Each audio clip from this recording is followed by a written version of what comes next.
Hi friends, எல்லாரும் நல்லா இருக்கீங்களா? Welcome to my channel Aruna Rangan's kitchen flavours. தொக்கு ஸ்பெஷல் சீரீஸ்ல அடுத்ததா நம்ம பார்க்க போறது சிறந்த மருத்துவ குணங்கள் உள்ள புதினாவை வச்சு ஒரு சூப்பரா ஒரு தொக்கு செய்ய போறோம். அதை வாங்க எப்படி செய்யறதுன்னு போய் பார்க்கலாமா? புதினா தொக்கு செய்யறதுக்கு தேவையான பொருட்கள் என்னென்னு பார்க்கலாம். முதல்ல தேவைப்படுறது புதினா. ஒரு கட்டு அளவுக்கு எடுத்திருக்கேன். காம்பெல்லாம் நீக்கி இலையை மாத்திரம் எடுத்து வச்சிருக்கேன். எடுத்து வச்சிருக்கிற இலைகள்ல 1க்கு 4 வாட்டி நல்லா வாஷ் பண்ணி எடுத்து வச்சுக்கணும். அடுத்தது ஒரு சின்ன சைஸ் கட்டி பெருங்காயம், பச்சை மிளகா ஒரு 4 எடுத்திருக்கேன், பெரிய பச்சை மிளகா, ஒரு எலுமிச்சம்பழம் அளவுக்கு புளி, கல் உப்பு கொஞ்சம் எடுத்து வச்சிருக்கேன். அதுக்கப்புறமா நல்லெண்ணெய் ஒரு 3-4 டேபிள் ஸ்பூன் அளவுக்கு தேவைப்படும். லாஸ்டா தாளிக்கிறதுக்கு 1 டீஸ்பூன் அளவுக்கு கடுகு. இப்ப நம்ம அந்த தொக்கு எப்படி செய்யறதுன்னு பார்க்கலாம். அடுப்புல ஒரு கடாயை வச்சு நல்லெண்ணெய் 1 டீஸ்பூன் விட்டுட்டு அதில் நம்ம எடுத்து வச்சிருக்கிற கட்டி பெருங்காயத்தை அதில் போடணும்.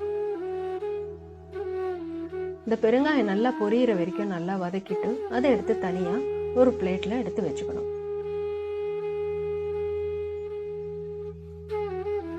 அதே கடாயில் எடுத்து வச்சிருக்கிற 4-5 பச்சை மிளகாய் போட்டு நல்லா வதக்கணும். நல்லா காரசாரமாக வேணும்னா 4-5 பச்சை மிளகாய் கூட போடலாம். அந்த வதங்கினதுக்கு அப்புறமா அந்த எடுத்து வச்சிருக்கிற புதினா இலைகளை அதில் எடுத்து போடணும். புதினா இலை, பச்சை மிளகாய் எல்லாம் நல்லா சேர்ந்து வதங்கினதுக்கு அப்புறம் புளி, இந்த எலுமிச்சம்பழம் சைஸ்ல புளி எடுத்து வச்சிருக்கோம், அதையும் அதில் எடுத்து போடணும். போட்டு எல்லாமே நல்லா சேர்த்து நல்லா வதங்கணும். ஒரு 1-1.5 நிமிஷம் வரைக்கும் நல்லா வதக்கலாம். வதங்கின உடனே நல்லா ஓரளவுக்கு சுருங்கி வரும். அந்த ஸ்டேஜில் நம்ம கல் உப்பு எடுத்து போடலாம். கல் உப்பு இல்லைன்னா ஆர்டினரி டேபிள் சால்ட் கூட போடலாம். பட் ஜென்ரலி இந்த தொக்கு வெரைட்டிஸ் எல்லாத்துக்குமே கல் உப்பு போட்டால் தான் ரொம்ப நல்ல டேஸ்டியாகவும் நிறைய நாள் நீடிச்சுன்னு வரதுக்கும் நல்லா இருக்கும். இந்த கல் உப்பு போட்டதுனால நல்லா தண்ணி விட்டுண்டு நல்லா வதங்கிட்டு இருக்கு பாருங்க. இந்த ஸ்டேஜில் நல்லா சுருளை வதங்கி கொஞ்சமாக ஆயாச்சு. அதை எடுத்து இப்போ நான் தனியாக ஒரு பிளேட்டில் எடுத்து வச்சுட்டு மிக்சியில் போட்டு அரைச்சி நல்ல ஒரு ஃபைன் பேஸ்ட்டாக எடுத்து வச்சுக்கணும்.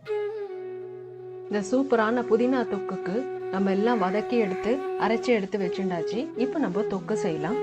கடாயில் ஒரு 3-4 டேபிள் ஸ்பூன் அளவுக்கு எண்ணெயை விட்டு அதில் 1 டீஸ்பூன் அளவுக்கு கடுகை போடணும்.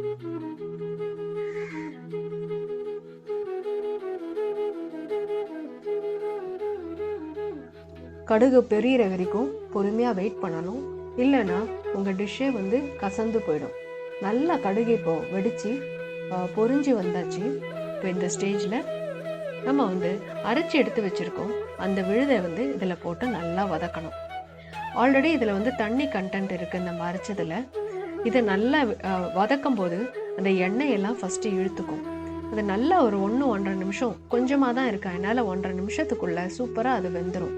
வெந்துட்டு இது ரெடி ஆச்சா இல்லையான்னு எப்படி தெரியும்னா, சைடெல்லாம் உங்களுக்கு எண்ணெய் விட ஆரம்பிக்கும். இழுத்தண்ட எண்ணெயெல்லாம் அது விடும். அப்போ நம்ம தொக்கு ரெடி ஆயாச்சு.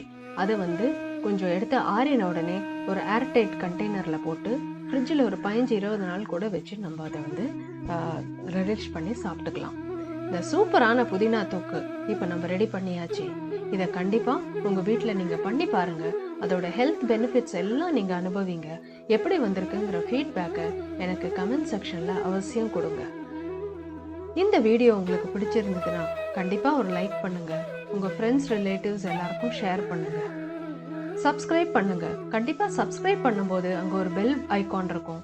அதுக்கு பக்கத்தில் ஆல் பர்சனலைஸ்டுன்னு இருக்கும். ஆலை நீங்கள் கிளிக் பண்ணியிருந்தீங்கன்னா தான் நான் வீடியோஸ் போடும் போதெல்லாம் உங்களுக்கு சேரும்.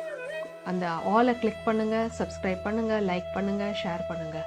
கூடிய சீக்கிரம் ஒரு சூப்பரான ஒரு தொக்கு வெரைட்டியோட உங்களை சந்திக்கிறேன்.